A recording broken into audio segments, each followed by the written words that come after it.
साथियों, आप सभी लोगों का हमारे इस चैनल पर स्वागत है। आज के इस वीडियो में हम आपको पितृपक्ष में श्राद्ध करते समय किन किन बातों का ध्यान रखना चाहिए, इसके विषय में बताएंगे।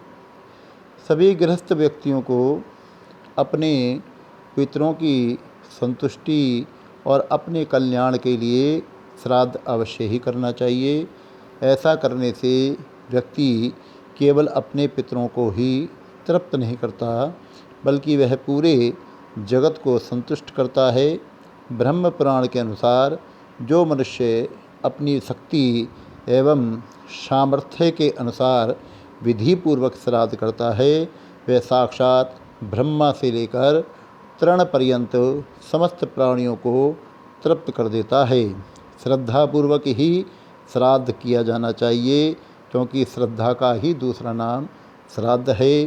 क्योंकि ऐसा करने वाला मनुष्य ब्रह्मा, रुद्र, अश्वनी कुमार, सूर्य, अग्नि, वायु, विश्वदेव, पितृगण, मनुष्यगण, पशुगण, समस्त भूतगणों के साथ साथ सर्पगणों को भी संतुष्ट करता हुआ संपूर्ण जगत को संतुष्ट कर लेता है।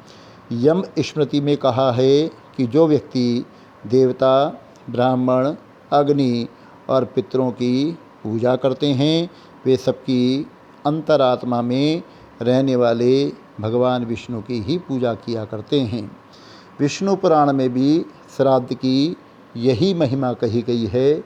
श्राद्ध में कुछ बातें अत्यंत महत्व रखती हैं, जैसे श्राद्ध के लिए दिन का 8वां मुहूर्त यानी दिन के 11:36 से 12:24 तक का समय सबसे श्रेष्ठतम कहा जाता है, क्योंकि इसको कुतप बेला कहा जाता है। वह सबसे श्रेष्ठ मानी जाती है। कुतशित अर्थात पापों को संतप्त करने के कारण ही इस बेला को कुतप बेला कहा गया है। मध्याह्न का समय खड़ग पात्र अर्थात गैंडे की सींग से बना हुआ पात्र, कंबल, चांदी, कुशा, तिल, गौ और कन्या का पुत्र, ये आठों भी कुतप बेला के समान ही फलदायी और श्रेष्ठ माने जाते हैं। कुशा और तिल की उत्पत्ति भगवान विष्णु के शरीर से मानी जाती है, अतः ये श्राद्ध की रक्षा करने में समर्थ माने जाते हैं। इसलिए श्राद्ध के समय कुशा और तिल का उपयोग अत्यंत ही आवश्यक है। श्राद्ध वाले दिन श्राद्धकर्ता को दातुन करना, पान खाना, तेल का लगाना, उपवास करना, बहुत आवश्यक ना हो तो दवाई का प्रयोग भी नहीं करना चाहिए और दूसरे के घर का भी भोजन नहीं करना चाहिए। श्राद्ध में चांदी की बड़ी महिमा है। श्राद्ध में पितरों के लिए पात्र के रूप में, बर्तन के रूप में पलाश के पत्ते या दोनों का उपयोग या मिट्टी के बर्तनों का उपयोग किया जा सकता है, परंतु इसके साथ ही सोने या चांदी के बर्तनों के प्रयोग की भी विधान है। इसका भी नियम है। मुख्य रूप से श्राद्ध में चांदी का विशेष महत्व माना जाता है।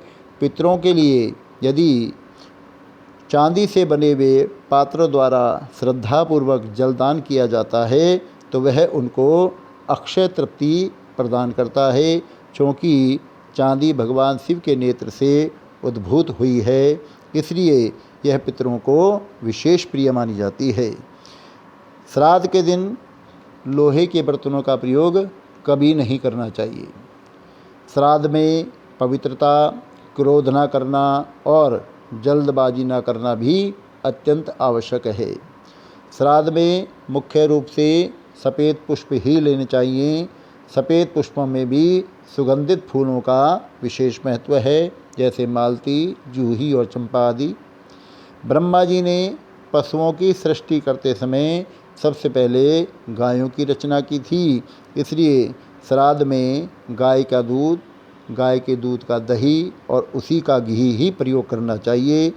आसन के लिए रेशमी, ऊनी, कुशा और कंबल का आसन भी प्रयोग करना उत्तम माना जाता है। श्राद्ध में विशेषकर ऐसे भोजन का प्रयोग करना चाहिए जो शुद्ध और पवित्र हो। ऐसे भोजन को जिसको कुत्ते ने देख लिया हो, जिस पर कुत्तों की दृष्टि पड़ गई हो, ऐसे भोजन का प्रयोग भी श्राद्ध में वर्जित है। ऐसा भोजन जो बासी हो, जिसमें सुगंध न हो, उसका भी श्राद्ध में प्रयोग नहीं करना चाहिए।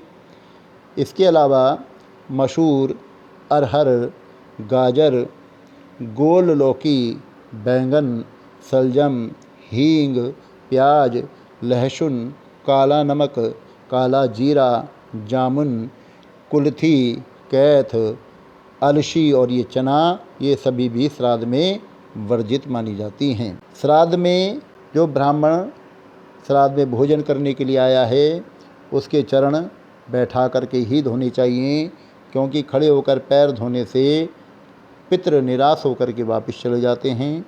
श्राद्ध में भोजन के समय मौन ही रहना चाहिए।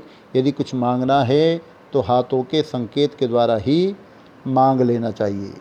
भोजन करते समय ब्राह्मण से भोजन कैसा बना है यह भी कभी नहीं पूछना चाहिए, और भोजन करने वाले ब्राह्मण को भी एक ही घर में भोजन करना चाहिए, इधर उधर भोजन नहीं करना चाहिए।